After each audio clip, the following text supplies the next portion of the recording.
بدءا من حرك المدرجات عبر تاريخ الجمهور العسكري، وهناك إجماع تام على أنه القائد رقم واحد داخل الكورفتشي، ومكانته لا تناقش. ضيف حلقتنا اليوم ومن بعد طلب خاص من أصدقاء القناة أحد أعمدة ورواد الفكر بالمغرب، كابو رضوان أرجالي. الناس عاطينا شي صوره وهميه، صوره باش تحطم كما تنقولوا داك الهيجان ديال الجمهور ديالنا، باش تهرس ديك القاعده الجماهيريه، باش تهرس الفرقه، واش عندها مصالح شخصيه، واش عندها ما فهمناش.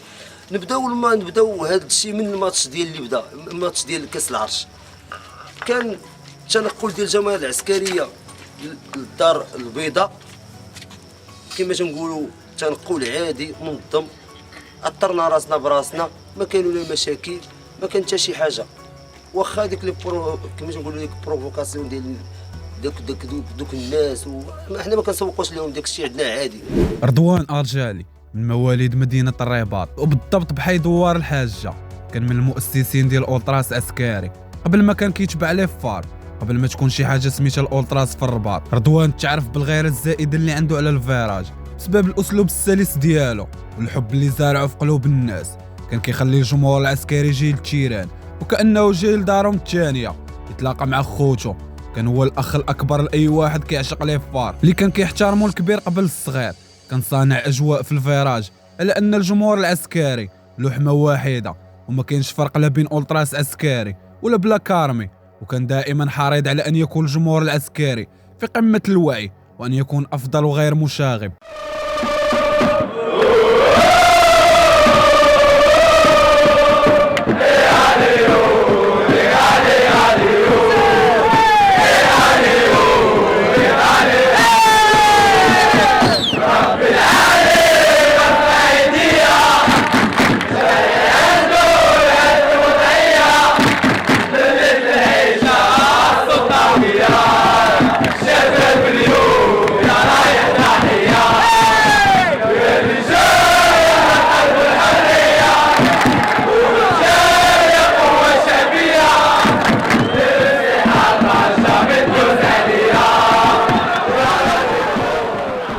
في 2014 في واحد الماتش في ملعب الفتح، عينوت الصداع من بعد ما قابل لاعب حدراف باستفزاز الجمهور العسكري.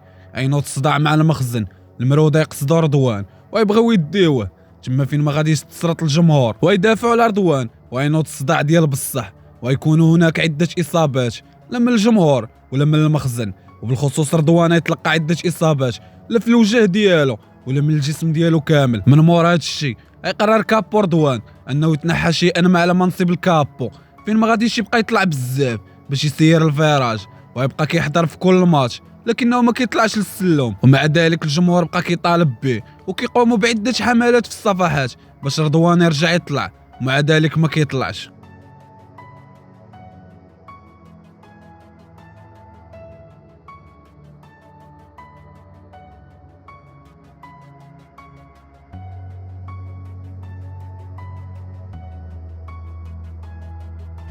رغم التنحي على منصب القائد، رضوان يبقى كيوعي في الجمهور وكيهضر على الفرقه وكيحارب عليها، وكان دائما كيحث الجمهور العسكري باش ما يكونش الشغب وتكون الاخوه مع اغلبيه الجماهير المغربيه. رضوان فهو من اقدم الكابوات في المغرب، هذا الشخص قدم كثير للمجموعه والجماهير العسكريه. رضوان فهو من اقدم الكابوات في المغرب، هذا الشخص قدم الكثير للمجموعه والجماهير العسكريه عامه. يفضل دائما الحضور الى جميع المباريات والاستغناء عن عمله الذي دائما يطرد منه بسبب عشقه اللامحدود للجيش الملكي، ويريد أن يعطي صورة تليق بالفريق العسكري وبالمدينة التاريخية. فحضوره في المدرجات يكون وازنا والكل يحترمه لأنه يعرف كيف يؤثر الجمهور ويجعله في صوت واحد.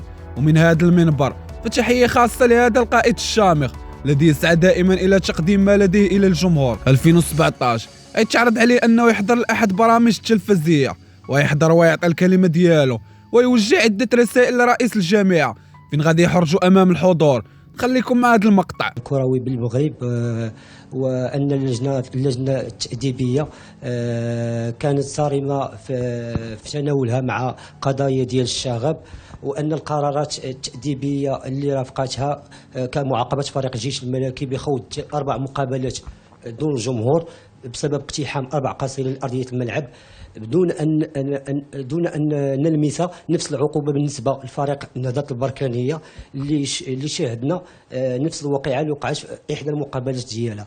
ما الذي يجعل إذا أن اللجنة التأديبية كانت صارمة مع فريق الجيش الملكي دون باقي الفرق الوطنية؟ ثانيا بخصوص مركب الأمير مولاي عبد الله، كيفاش يتم تفويض المركب الفريق اخر من مدينه اخرى للعب فيه والاستفاده من المرافق ديالو، بينما طلب فريق الجيش الملكي طلب مرفوض او مؤجل او ليس من الحق ما عندناش ماشي من الحق ديال فريق بحجم فريق الجيش الملكي متغرب على الملعب ديالو لسنوات